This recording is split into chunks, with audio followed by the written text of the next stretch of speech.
Tonight, the cost of filling up is going up. How come you're hearing that? To fill up. The federal carbon tax rolls out in 4 provinces tomorrow morning. So what happens to your wallet and what happens on Parliament Hill?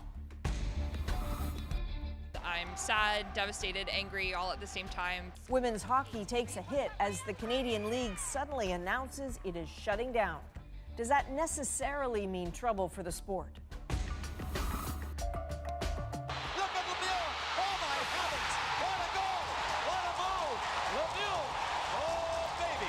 And while we're talking hockey, for 50 years, he has been the soundtrack to Saturday night. What was it like being in the rink for that? Holy mackerel.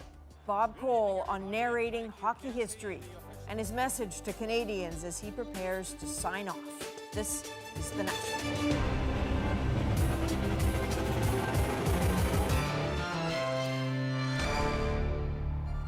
A lot of you are going to wake up tomorrow to a brand new federally imposed carbon tax. And the premiers of the provinces where that's happening aren't thrilled. Ontario's calls it job killing. Saskatchewan's calls it a total disaster. They've tried to avoid it and can't. It is happening.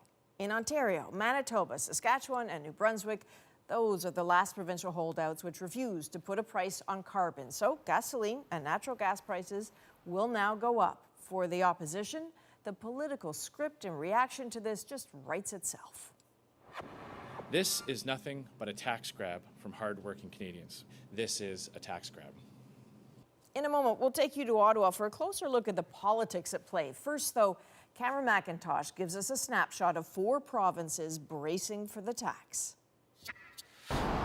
More than just a Sunday drive. For many Winnipeggers, a trip to the pump was a must-do.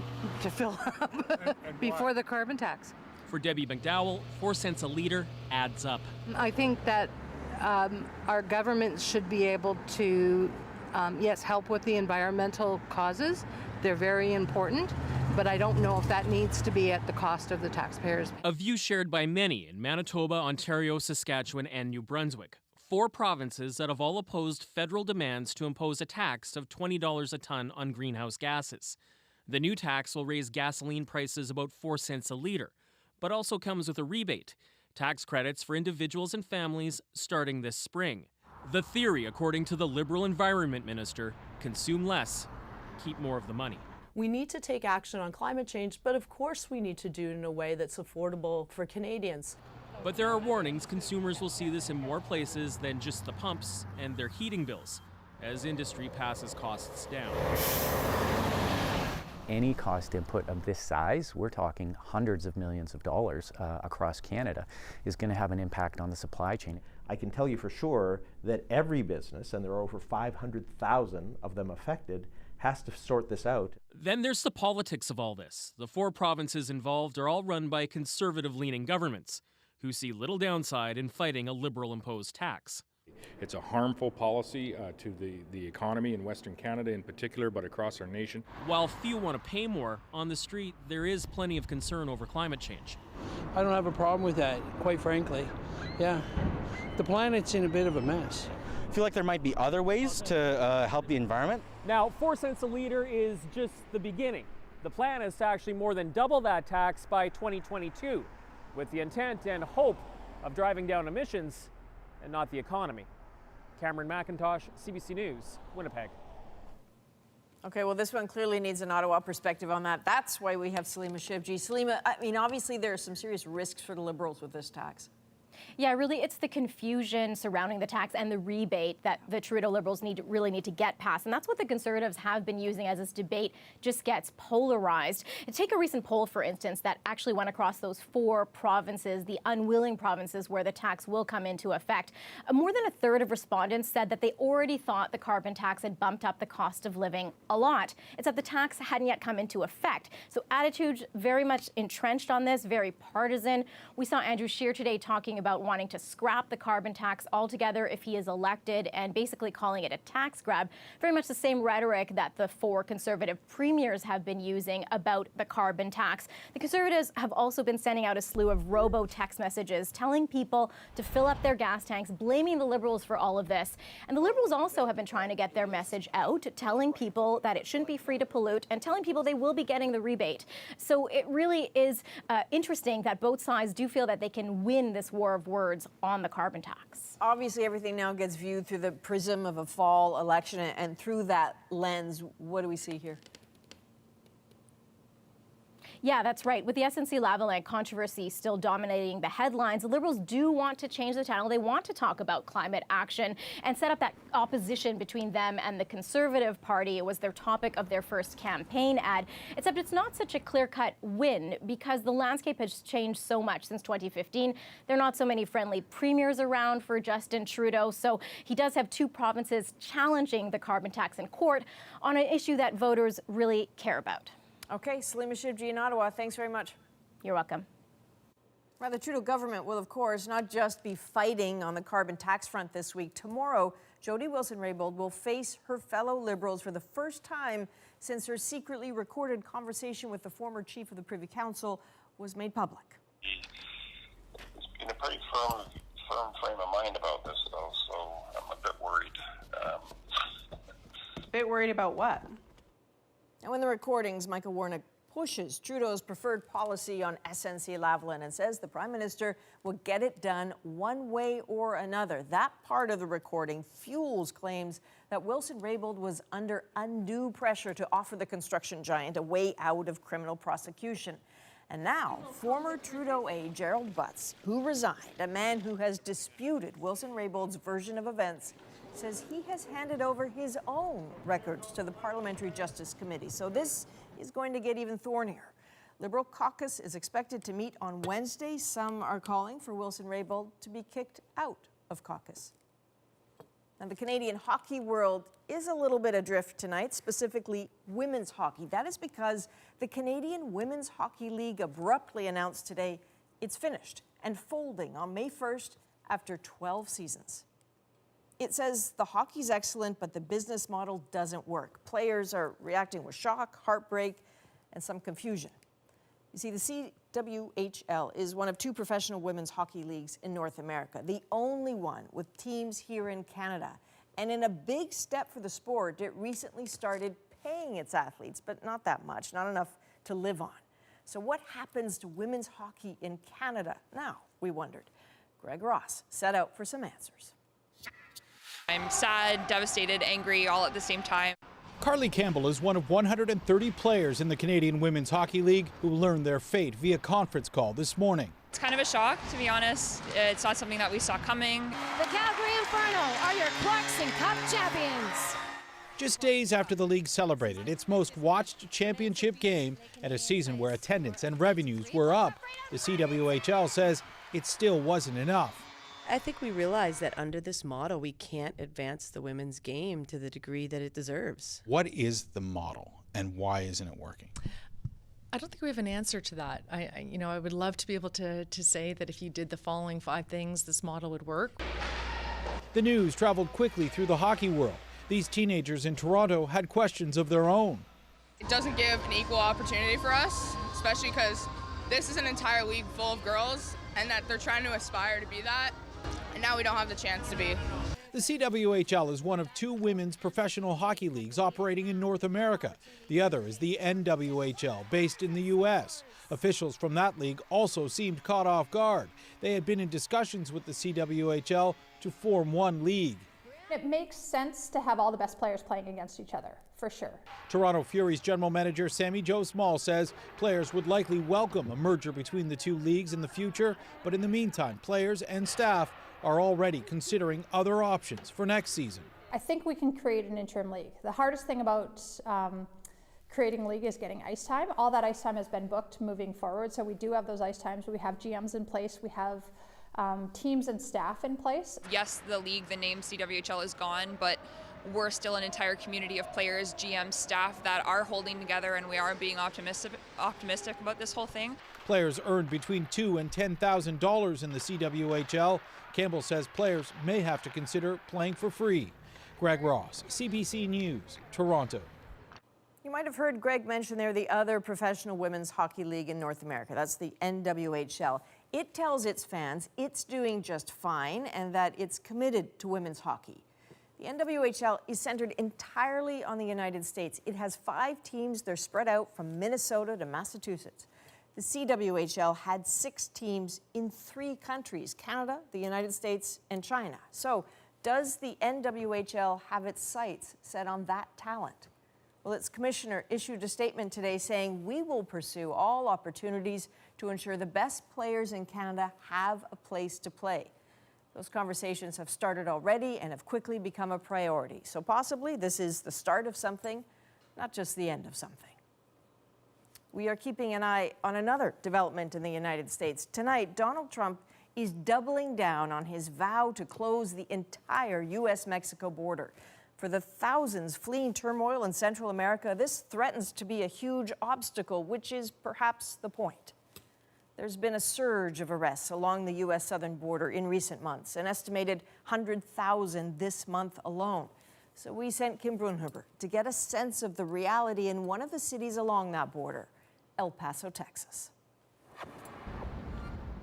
One might think these youths were on a school trip if it weren't for the Border Patrol trucks flanking them. Their destination was less than 100 meters away, but we weren't allowed to film it. So you guys have to get out of here. This is construction zone. You guys have to move. It was clear where they were headed, an outdoor holding facility under a bridge. Last week, the media was allowed to photograph the migrants, held behind fences and razor wire under the bridge that leads from Ciudad Juarez, Mexico to El Paso, Texas. I thank you for being here for an update on what we're seeing here at the border. The migrants were the backdrop of a press conference by the Commissioner of Customs and Border Protection. CBP is facing an unprecedented humanitarian and border security crisis all along our southwest border, and nowhere has that crisis manifested more acutely than here in El Paso. Border Patrol agents, he said, are apprehending about 570 migrants a day in El Paso, up from about 100 a day 5 months ago. This, he said, reflects a national surge this spring, which will see the highest number of apprehensions in over a decade.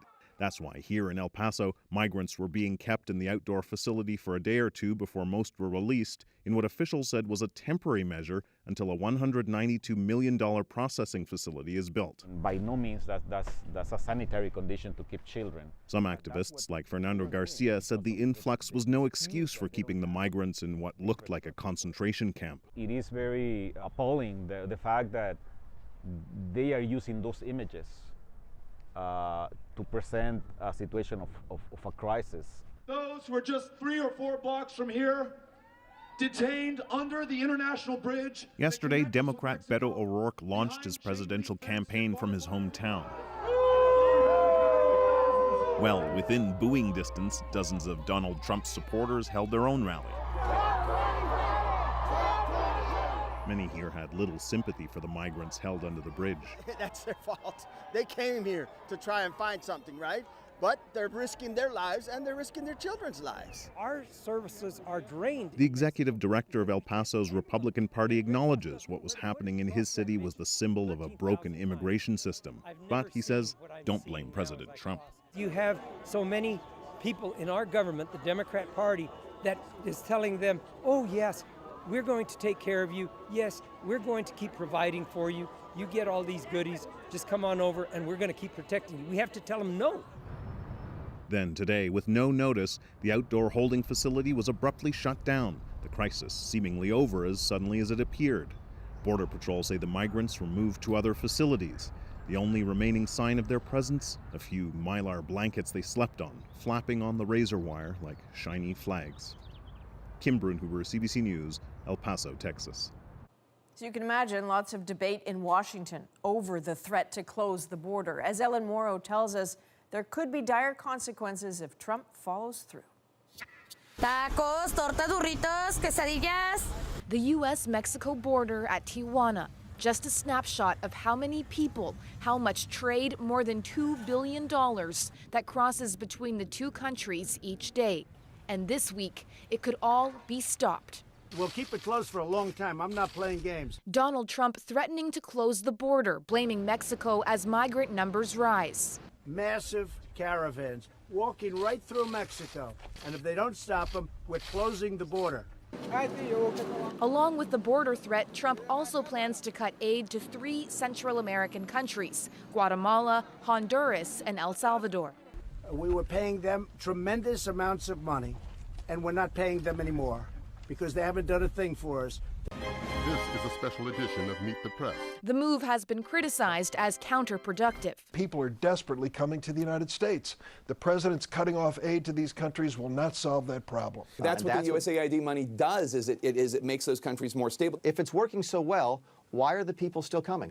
The debate, the heated rhetoric, only means 2 things: uncertainty for those seeking a better future and concerns over the economy. I think the president is crazy, this man says. Imagine what we would lose. Ellen Morrow, CBC News, Washington. He was Canada's longest-serving military officer and a hero of Dieppe, the disastrous raid during the Second World War. Honorary Colonel David Hart died this week at the age of 101. Today, he received a hero's farewell. Simon Nakaneshny looks back at a long and distinguished life. He only stood 5'3", but David Hart is being remembered as a tower of strength. The bravery, the courage, just an average guy going off from Montreal to be in an extraordinary circumstance. Hart's most memorable accomplishment came on one of the darkest days in Canadian military history. August 19th, 1942, 5,000 Canadian soldiers landed at Dieppe, France. They were met with a merciless barrage of German fire. As a radio signaler, Hart coolly manned his post as shells rained down. He sent retreat orders to 2 Canadian units, saving many lives. I love my country, and I love the guys that went in with us. Hart's bravery was immortalized in this painting. It hangs at the Royal Montreal Regiment's armory, where he served as honorary colonel for decades, making him Canada's longest-serving military officer. Hart was Jewish and proud to have played a role in taking down the Nazi war machine.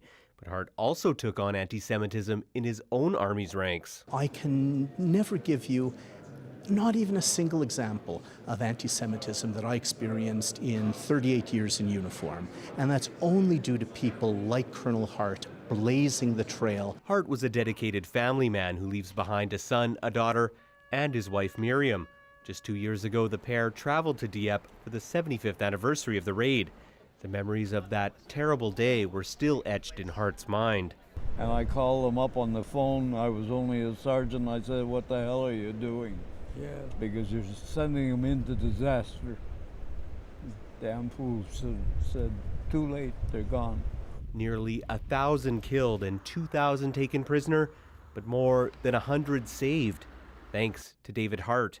He was 101 years old. Simon Nakaneshny, CBC News, Montreal. Now let's go to Briar Stewart in Vancouver. Briar, you're watching several developing stories for us tonight, right? In Ukraine, where millions of people have cast their votes in the presidential election.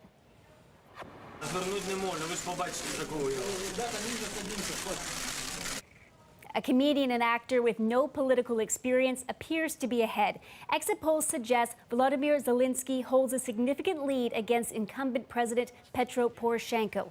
The 2 frontrunners are likely to take part in a runoff election next month. And there are new developments tonight in the case of a Canadian woman missing in West Africa.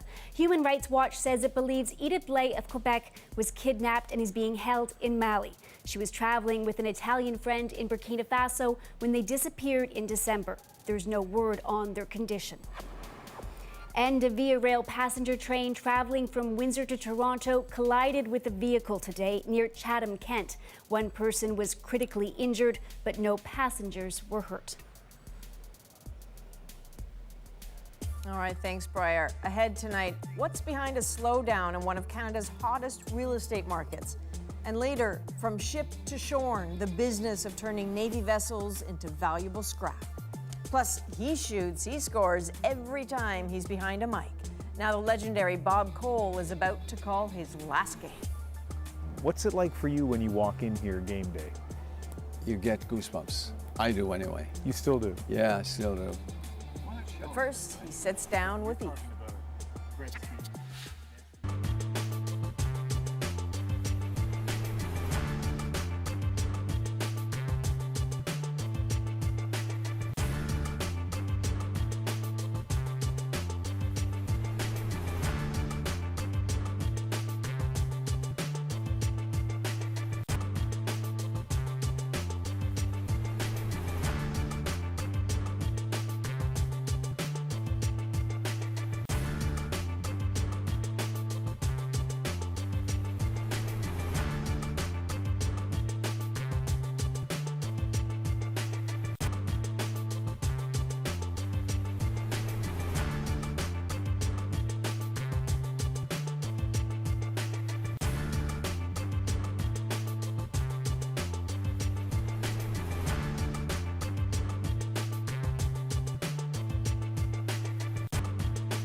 Vancouver real estate has long been known for its lofty prices. So could this be the moment you've been waiting for? Right now, in this gleaming West Coast mecca, it is a buyer's market. But not any kind of buyer. As Greg Rasmussen tells us, in Canada's highest priced market, even bargains can be out of reach for most. You here for the open house? It's a sidewalk struggle. You guys here for the open house? Realtor David Hutchinson takes to the streets to generate interest in a Vancouver condo. Show us around. What do we have here? 563 square feet. The new reality in Vancouver real estate is that prices are down. So are the number of sales. 2 years ago, this same unit would have been $80,000 more, and there would have been a lineup to buy it. You didn't have to do too much. You put your signs out, you put it on the MLS, and you open the door and let the buyers in and present the offers to the seller, and you feel like a hero.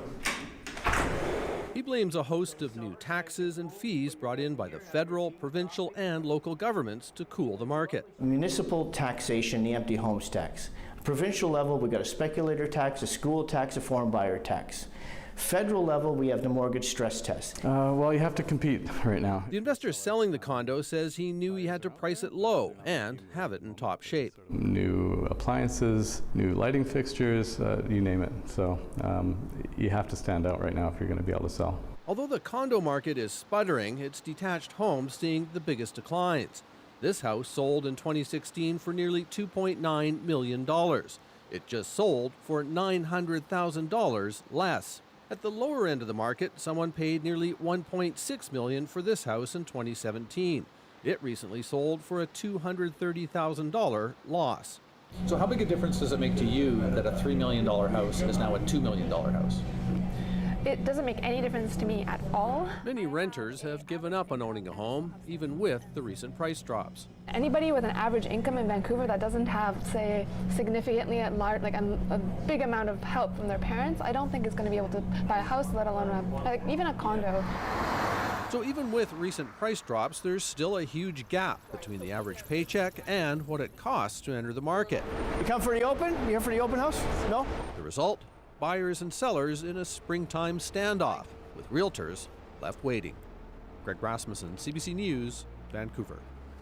That decline in Vancouver's housing prices appears to be part of a global trend, hitting wealthy owners in some of the world's most expensive neighborhoods.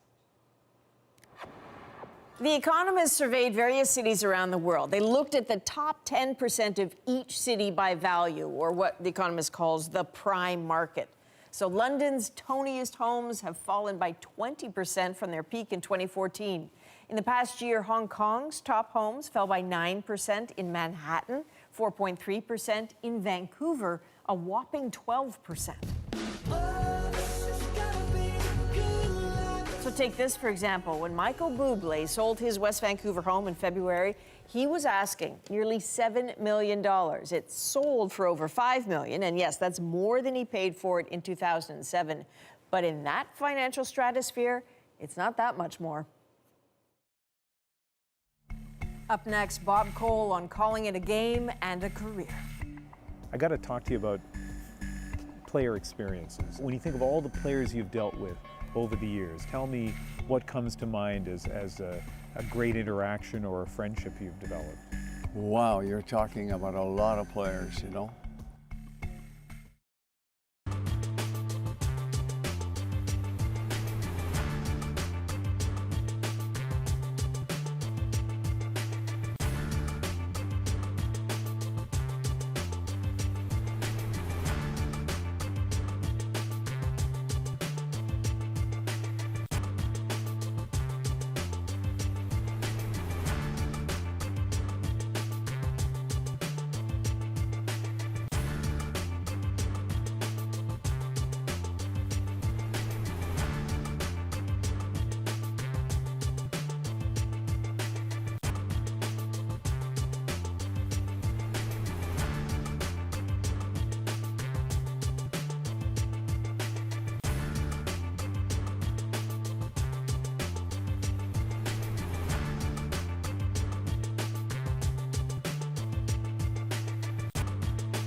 Ladies and gentlemen, tonight we are in the presence of greatness.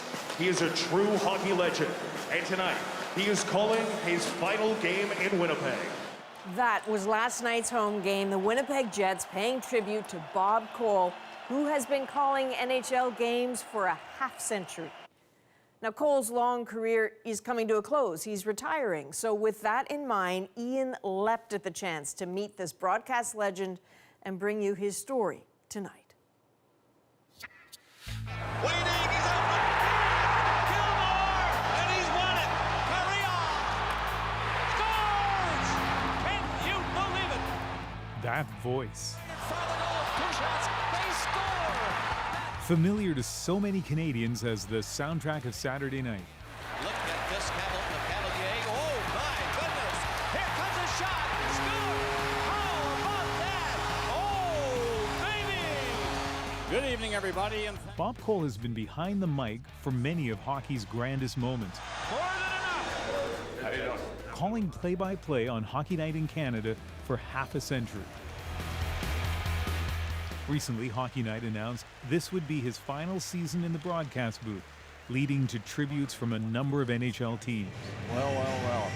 Ottawa, pretty classy. Thank you very much. There will be even more accolades when Cole calls his final Hockey Night game on April 6th, when the Leafs face the Habs. So where's your favorite place to watch a hockey game from? Broadcast? I met with Bob Cole in Montreal to talk about his incredible broadcasting career and his impact on hockey. What's it like for you when you walk in here game day? You get goosebumps. I do anyway. You still do? Yeah, I still do.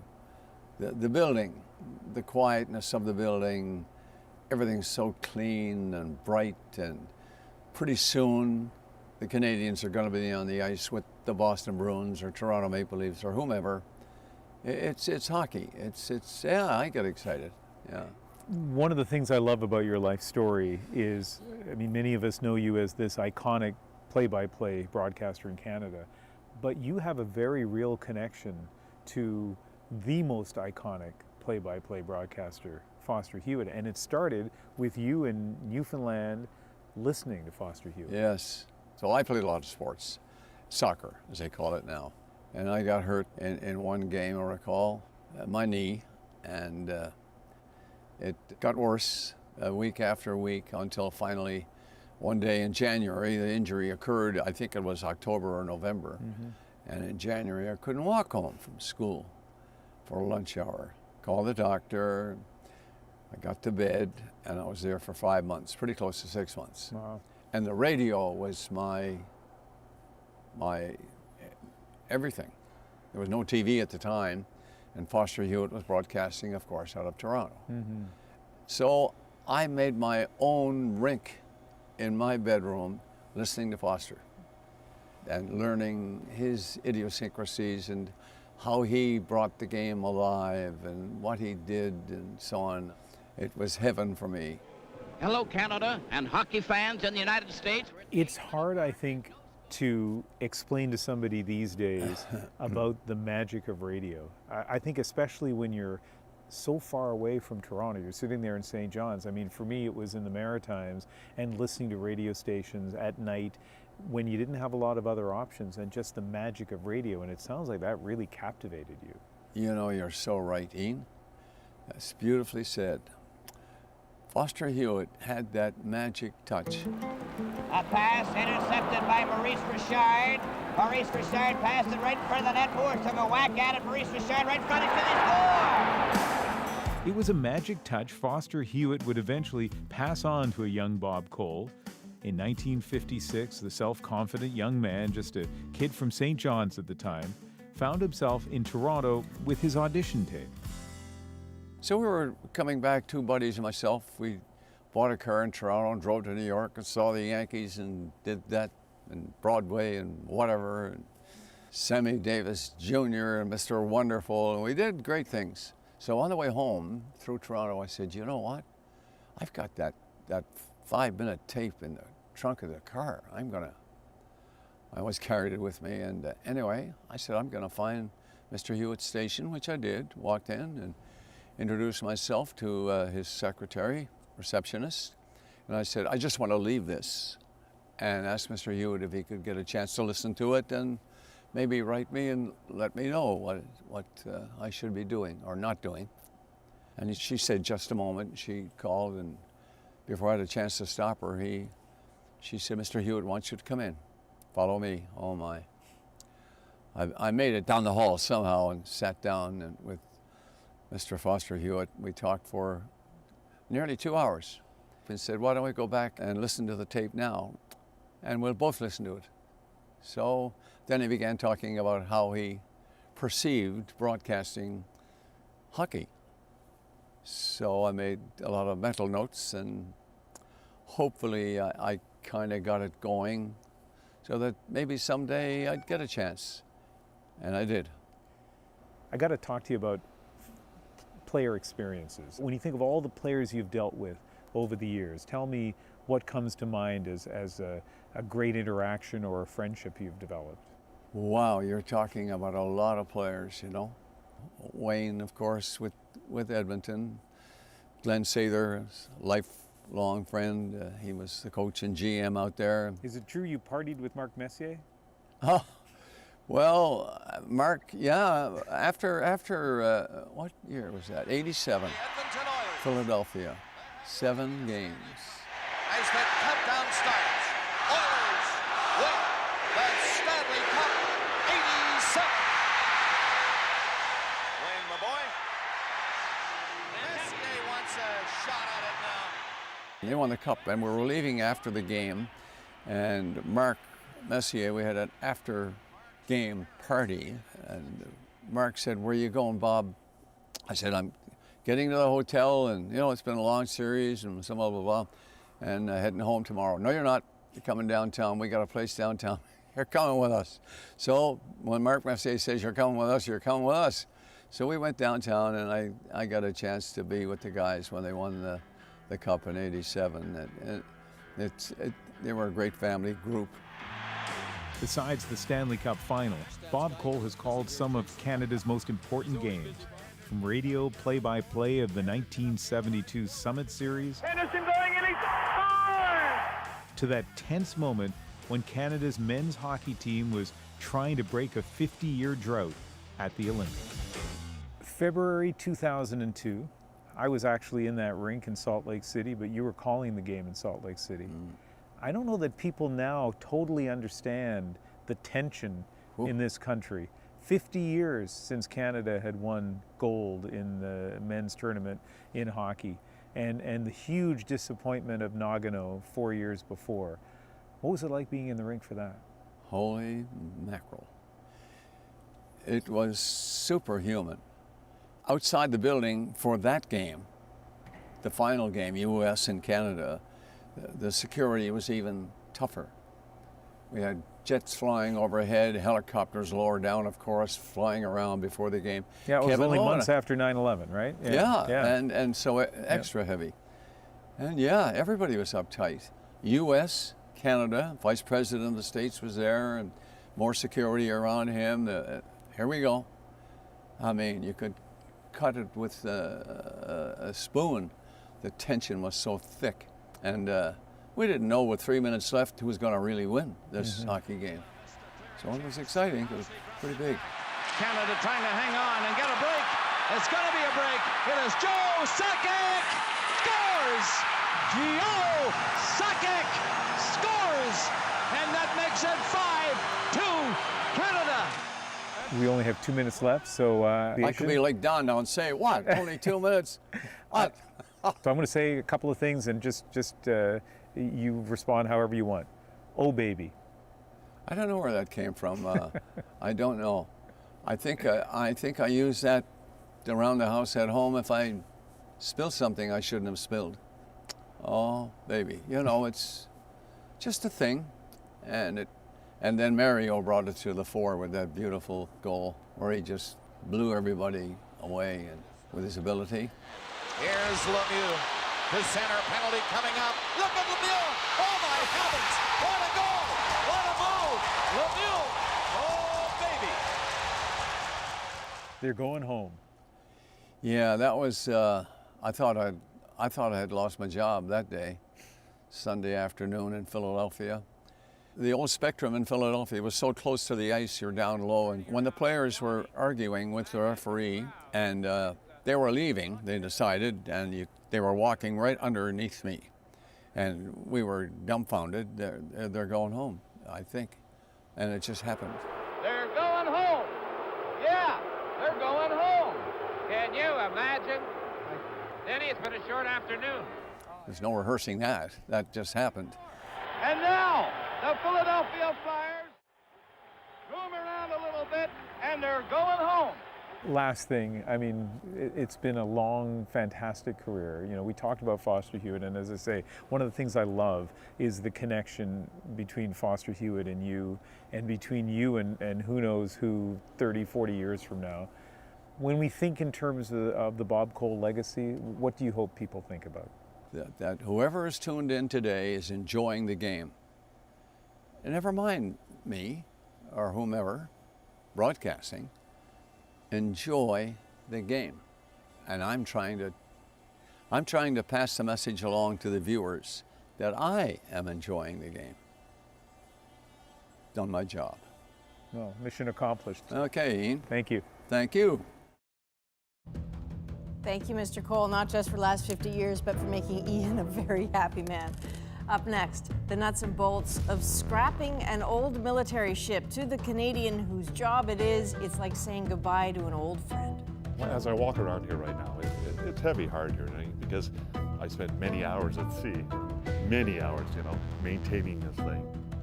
But first, a look at something we will bring you soon here on The National. David Common talks with a group of high school students and their teacher in Iqaluit, tackling hunger among their peers head on. If one of you could shred meat and two of you could do potatoes. You're making lunch right now? We are. Lunch yes. for how many people? Probably 100 to 120. What are you guys making? We're trying to make it like it has the caribou broth. Why do you guys like doing this? It's really fun and it's really needed. It's really needed. What do you mean by that? Like, there's a lot of communities out there where there's schools that have so many hungry kids. It's pretty much like that here, but we're helping a lot.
Channel. This is CBC News. What makes it news to you? One small step for man. Is it something that tugs at your heart? The Constitution is now home. Or opens your eyes? The Berlin Wall is coming down. If the story matters to you, your community, fires burning across the province, or the entire world, we're gonna build the wall. You can always turn to us. CBC News, right where you are.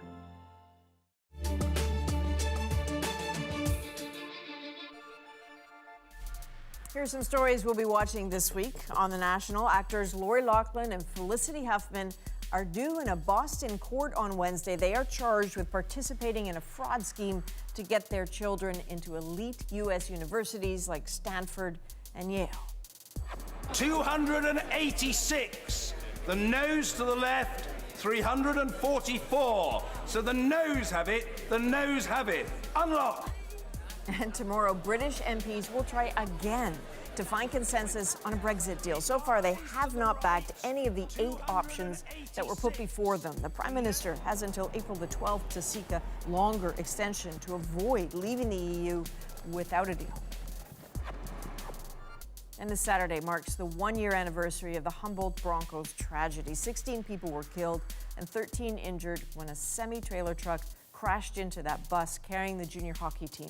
The community will hold a memorial service in the local arena. These are boom times for the Canadian shipbuilding business. Canada is spending billions to build and launch more than a dozen Navy and Coast Guard ships over the next decade. But when it comes to ships, there is a sort of circle of life. For some ships, it's the beginning, and for others, the end. Brett Ruskin gives us a story of severed hulls and groaning steel, the death of some of Canada's most massive ships.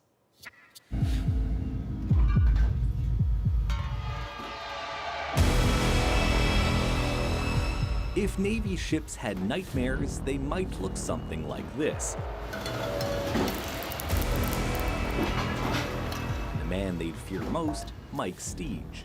Now, some people are going to say, oh, you're the Grim Reaper of the Navy right now, getting rid of these vessels. As the guy in charge of Navy ship dismantling in Canada, he pretty much kills ships for a living. Watch your head. His latest victim, the former HMCS Athabascan. Guts cut up, hull full of holes. Brass, copper, and steel to be melted down and sold. Looks harsh, but once it was worse. Here's how the Navy used to get rid of its old ships. The Annapolis and Saguenay were both turned into artificial reefs. And the Huron? It was used for target practice. We actually looked at it and see how much it would actually take to sink one of these things. Dramatic, yes, but also problematic. Those ships used to be full of the cancer-causing chemicals PCBs. They were used for cable coatings, adhesives, and waterproofing, all before their risk was fully understood. So before sinking or shooting the ships, the government had to strip out the PCBs. If we know we have PCBs and hazardous materials on board, we do not transborder them. We keep them in Canada.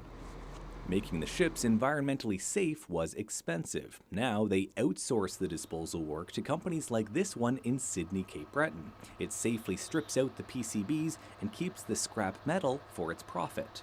When the dismantling of this ship is complete, the hull will be cut into 15-meter sections, and the important military equipment and technology will be cut into pieces as small as 15 centimeters. When they're done, the insides will look like this, the outside like this. For now, the ship still looks like a ship. You'll see your rail system where the torpedoes used to go in here. Turns out the ship shredder has a soft spot because he spent time in the Navy himself, working to maintain the ships, including this ship, the Athabascan.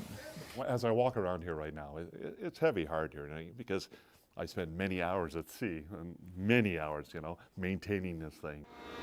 Now he's working to create jobs, save money, and protect the environment.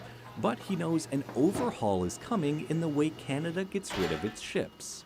Because the new ships being built right now in Halifax don't use any PCBs, and they're allowed to be sold abroad. Disposal is part of their design. It's part of the kind of circle of life, if you will, for navies. You know, there are few things that nations buy that are so important that they actually need, and ships are one of those. As we go forward into future dismantling and how we get rid of our fleets after that, we should be able to now, on behalf of Canada, actually make money back and actually sell some of these ships now. When future vessels have finished their time in Canada, they could be sold internationally, sent to the auction block, but saved from the chopping block. Brett Ruskin, CBC News, Sydney, Nova Scotia. Up next on The National, a guest host on Saturday Night Live sends a Valentine to her home and native land, Sandra, O Canada. The shirts folks wear introducing the musical guest on SNL is kind of one of the few moments that the performer gets to express themselves however they want. The moment is straight back after the break, but first. Live from the Sony Center in downtown Toronto, it's the 2019 Canadian Screen Awards. Tonight capped off a week-long celebration of Canada's film and television industry. As special honors were handed out at the Canadian Screen Awards.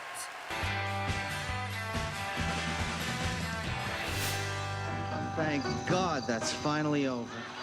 The kids in the hall were given the Icon Award for their groundbreaking CBC series, which played for 5 years on this network and HBO. Thank you, Canada, and this is a great honor. Thank you, Academy.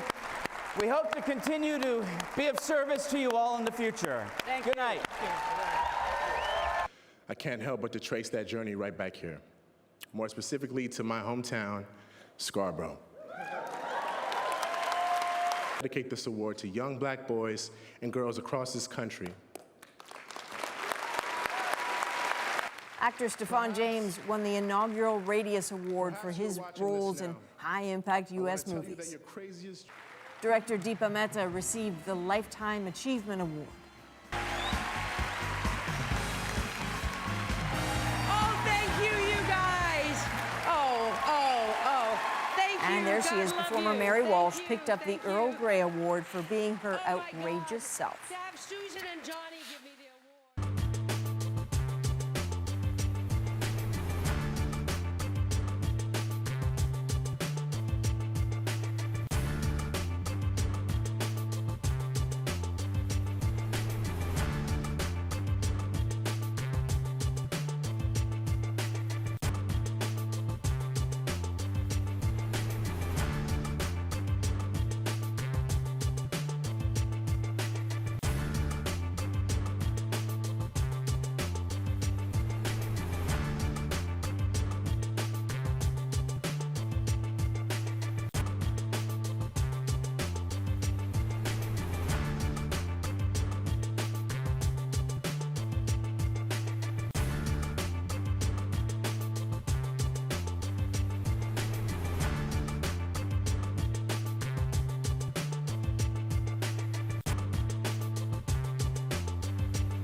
CBC.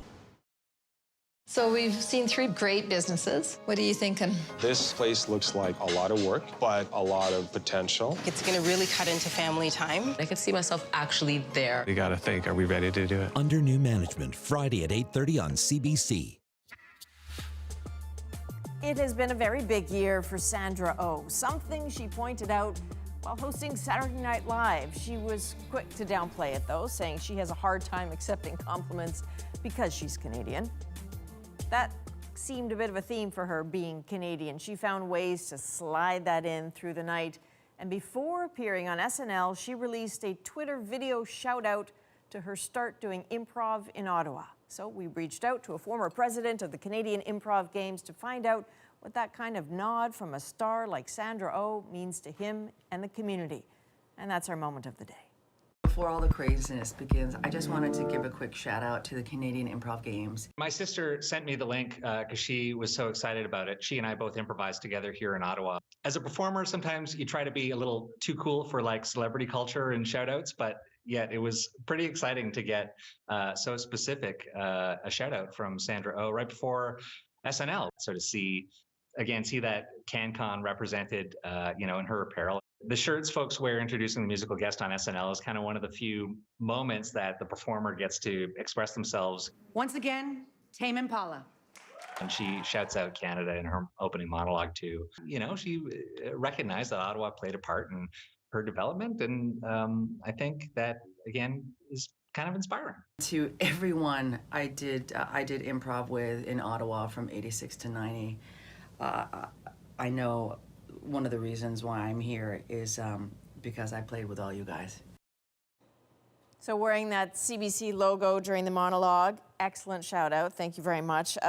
You heard there that she talked about how bad she's accepting compliments, but then she added that she's getting better at it because she just got her American citizenship. And she said she's pretty sure her parents did not see it because SNL is too late for them, but the National airs earlier, so there you go. It all works out. They're seeing this now. That is the National for March 31st. Good night.